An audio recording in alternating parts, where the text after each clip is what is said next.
오늘은 붕당 정치에 대해서 들어가 보도록 하겠습니다. 선조 때부터 살인들이 본격적으로 정권을 잡았는데, 이때 이제 살인들이 서로 붕당을 이루어서 싸운다고 했었죠. 그래서 그 모습부터 확인해 보도록 하겠습니다. 먼저 선조입니다. 선조 때는 두 가지 사건만 알면 돼요. 정여립의 모반 사건, 그리고 건저희 문제. 두 가지를 보실 거고요. 임진왜란은 저번에 봤기 때문에 넘어갈 거예요. 그래서 정여립 모반 사건부터 볼게요. 정여립 모반 사건, 기축옥사라고도 하죠. 이제 배경.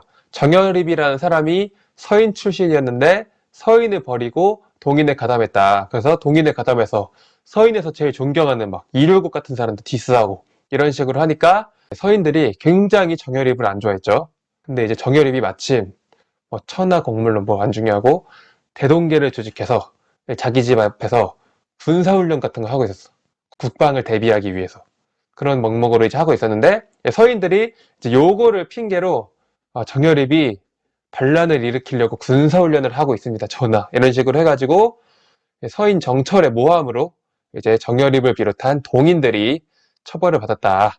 그래서 결과적으로 서인이 집권을 했다. 요게 이제 정여립 모반 사건 기축옥사입니다. 요 정도 기억하시면 돼요. 정여립 모반 사건으로 어느 당이 집권했는지 요런 게 제일 큰 포인트예요. 그리고 나서 건저희 문제가 나오죠.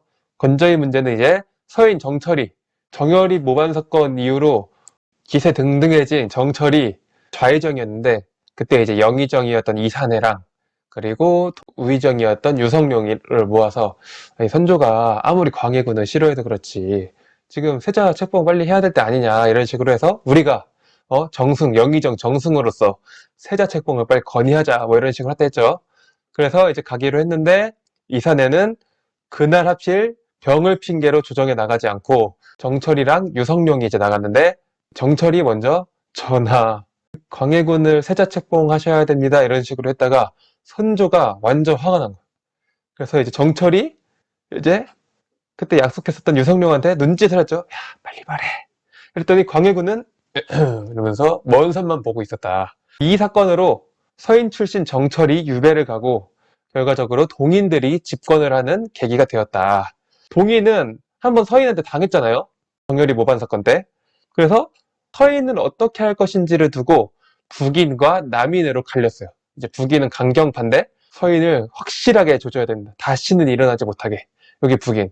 남인은 이제 그래도 같은 사림인데 그러지 맙시다. 온건파가 남인이었다. 북인들은 임진왜란 때 광해군과 열심히 싸워서 광해군이 이제 왕이 됐을 때 집권을 했다고 했죠. 그래서 건저희 문제는 동인이 집권했다. 정리하면은 정여립 모반 사건으로 동인이 집권, 그리고 건저희 문제로 서인이 집권을 했다.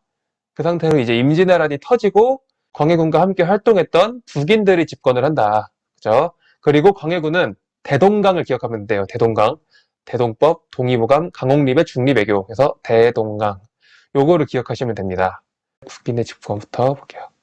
임진왜란 때 광해군과 활약을 해서 북인이 집권을 했다. 칼찬선비라 했죠. 칼찬선비 조식.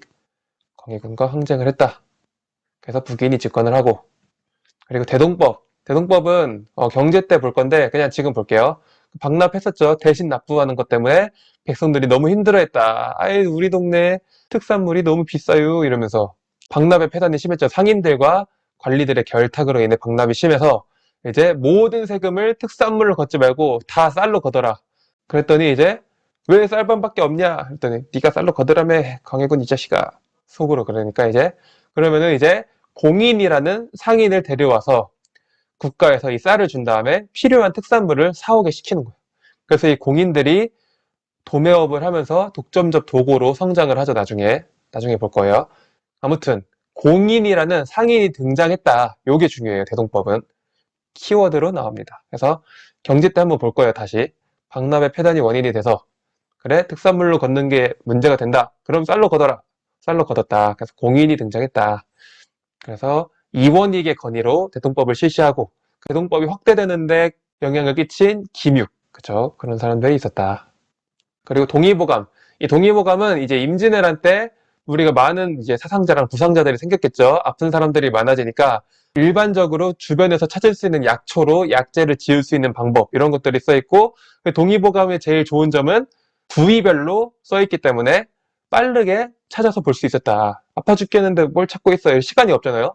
골든타임도 중요한데 지금 우리가 이제 뭐 복부, 뭐 어깨 뭐 이런 식으로 부위별로 편찬을 했다고 해요. 그래서 이제 임진왜란 때 허준이 도망 다니면서 지었죠. 그리고 나서 세계 유네스코 기록유산에 등재가 되었다. 이게 먼저 등재가 되고 나서 2015년에 나중에서야 국보로 등록이 되죠. 동의보감. 그래서 세계 유네스코 기록유산 등재할 때 중국이 엄청 반대했어요. 그죠? 왜 이거 한국 유산으로 뭐 등재하냐 이러면서 중국이 엄청 반대했다. 하지만 떳떳이 됐다. 이게 엄청 좋은 책이에요. 그래서 중국이랑 일본 의사들이 동의보감을 항상 옆에 껴놓고 공부했다 하죠. 그리고 대동강, 강옥립의 중립외교입니다. 그래서 이제 임진왜란 때 명나라가 우리를 도와줬어요. 하지만 이제 명나라는 떨어지는 이제 떡락주식, 그리고 새로 등장한 후금, 라이징 스타. 그래서 그 명나라와 후금 사이에 전쟁이 일어났죠. 사루전투라고. 전쟁이 일어나니까 명나라가 야, 제조지은 몰라 제조지은 이러면서 빨리 지금 원국 내놓으라고 요청을 하죠. 제조지은은 이제 임진왜란 때 명나라가 우리에게 주었던 은혜죠.